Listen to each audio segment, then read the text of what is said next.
5000 वर्ष आगे अज्ञात बास बेले जेउठी रही पंचु पांडव महाभारत जुगर विराट राजांक गढ़ महाभारतर महान कथा एई दुर्गरे रही अनेक कथा अनेक गाथा।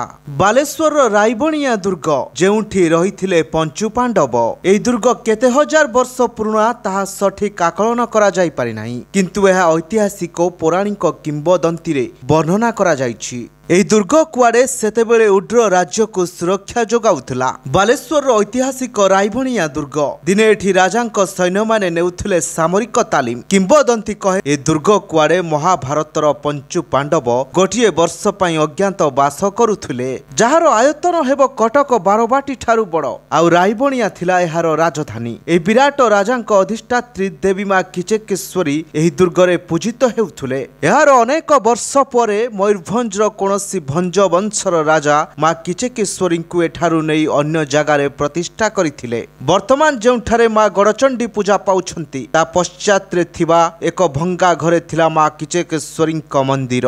दुर्गर तीन पार्श्व को सुवर्ण रेखा नदी घेरी रहिछि। केवल पश्चिम दिगरे स्थलभाग सहित जोगाजोग रहिछि। पश्चिम दिग निघंच जंगल रे परिपूर्ण रहिथिला एई दुर्ग बाहर शत्रु आक्रमण एवं सुरक्षा दृष्टि थिला अधिक निरापद।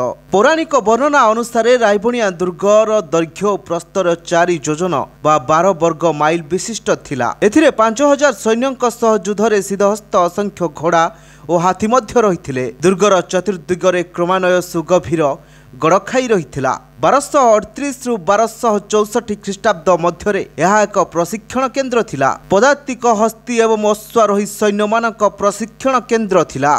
द्वापर जुगर अवस्थान परे अनेक काल अतिक्रांत हो जाइछि। एई ध्वंसोन्मुख गढ़ माटी विलीन हेबा पूर्वरु प्राय नवम दशम शताब्दी बेलकु ए गढ़ पुनर्निर्माण होइथिबार प्रभाव रहिछि। विकासोन्मुखी एक राजशक्तिर प्रभाव एवं इच्छा शक्तिर प्राबल्यरु एही गढ़ माटी विलीन हेबा पूर्वरु प्राय नवम दशम शताब्दी बेलकु गढ़ पुनर्निर्माण होइथिबार प्रभाव रहिछि। विकासोन्मुखी एवं राजशक्तिर प्रभाव एवं इच्छा शक्तिर प्राबल्यरु ए गढ़ एवं पारिपार्श्विक स्थापत्यर पुनर्निर्वास होइछि। सेतेबेले एठारे जैन एवं बौद्ध धर्मर अनुप्रवेश मध्य किंचित परिमाण रे घटिथिला, जहार प्रत्नतात्विक स्मारकी एठारे उपलब्ध रहिछि। पाइक सैन्य माने विभिन्न दूरवर्ती ग्रामरु आसी पहुंचवा बेलकु प्राय 2 दिन बीती जाइथिले ही गढ़र संरक्षित सैन्य बाहिनी प्राणमूर्छा लढ़ी अनेक शहीद हो जाइथिले भी पराजित होई नथिले। क्रमे क्रमे पाइक सैन्य संख्याधिक हेला ओ परे परे अमरदा गढ़र पाइक सैन्य आसी जोग दियंती। सुल्तान बाहिनी क्रमे पछघुंचा देले ओ निश्चिंत पराजय आशंकार रात्रिर अंधकार सुजोग नेई घिया जंगल मध्य देई लुचि लुचि सुवर्ण रेखा नदी पार होई पळाई जाइथिले। युद्धस्थल रे रक्तर सुओ छुटी जाइथिला। उभय पटर जुजुधान सैन्यक मध्य अत्यधिक हणाकटा होइथिबारु सेही दिनरु उक्त स्थानर नाम हणाकटा बाड़ी होई रही जाइछि। रायबणिया ग्रामर उत्तर सीमारे एबे भी सेही स्थान विराजित। गढ़ समर्थक बाहिनी अमाप रक्त विनिमय रे वीरत्वर आख्या लिभाई माटी को अजय करी तोलिथिले। 1835 बेलकु रायबणियार जमीबारी एठारे चालू होइथाए। कलिकता उपखंड हाथीबागान अंचल ब्राह्मण जमीदार मदन मोहन मुखोपाध्याय एठारे कचेरी स्थापन करी जमीदारी चलाउ थांती।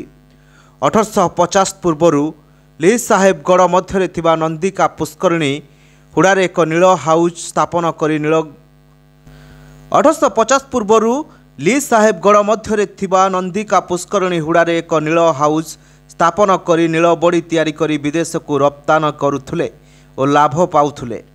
गढ़ मध्यस्थ किछि जमीरे नील चाष हेउथुला। जमीरे धान चाष न करी केवल नील चाष करबा निमंते साहेब चाषी मानकु मताई देउथुले। 1883 मसीहा प्रख्यात नील विद्रोहर आह्वान। सेतेबेले रायबणिया अंचलर समस्त ग्रामर पाइक माने निष्कर जमी भोगदखल करुथुले, मात्र सेमानकर निष्कर जमी जमाकु जमीदार करधार्य करिदेबाकु चाहुथुले। यह पाइक मानक असंतोषर कारण थिला। ए असंतोषर फलश्रुति रूपरे पाइक माने मध्य नील विद्रोह रे सामिल हेले। खोर्धारु विद्रोह समर्थनर सुपारी आसीगला।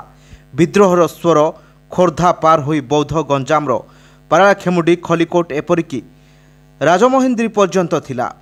प्रजांक असहयोग फल खजना आदाय बंद रहितबा हेतु विव्रत बड़ जमीदार मनमोहन मुखोपाध्याय घन घन कलिकतारु आसी विक्षुब्ध चाषी नेतांक सह आलोचना चलाइले। प्राय 1 वर्ष काल ଅପାସ ଆଲୋଚନା ଜାରି ରହିଲା। ଆଲୋଚନାରେ ଚାଷୀଙ୍କ ଜିତାପଟ ହୋଇଥିଲା। ପ୍ରଜାଙ୍କର ସମସ୍ତ ଦାବି ପୂରଣ କରିବା ସହିତ ନୀଳ ଚାଷ ଏକ ଇଚ୍ଛାଧୀନ ଚାଷ ବୋଲି ଜମିଦାରୀ ଘୋଷଣା କଲେ। ଦ୍ୱାପର ଯୁଗର ବିରାଟ ରାଜାଙ୍କ ସମୟରୁ ପରବର୍ତ୍ତୀ ଶତାବ୍ଦୀରେ କଟାସିନ୍ ଯୁଦ୍ଧ, ଅଷ୍ଟଦଶ ଶତାବ୍ଦୀର ଶେଷ ମନ୍ଧତା ବୈରଗଞ୍ଜଙ୍କ ଟାଣପଥା ତଥା 1883 ମସିହାରେ ଐତିହାସିକ ନୀଳ ବିଦ୍ରୋହ ପ୍ରତିଟି କ୍ଷେତ୍ରରେ ରାଇବଣିଆର ଚିର ଉନ୍ନତ ଶିର ଥିଲା। କାଳେ କାଳେ ଆକ୍ରମଣକାରୀ ଆସିଛନ୍ତି, ଏ ମାଟି ରକ୍ତାପୁକ୍ତ ହୋଇଛି, କିନ୍ତୁ କେବେ ବି ପରାଜୟର ଗ୍ଲାନି ଭୋଗି ନାହିଁ। ଏଣୁ ଯଥାର୍ଥରେ ଏ ମାଟି ବୀର ମାଟି। ଜୟ ରାଇବଣିଆ।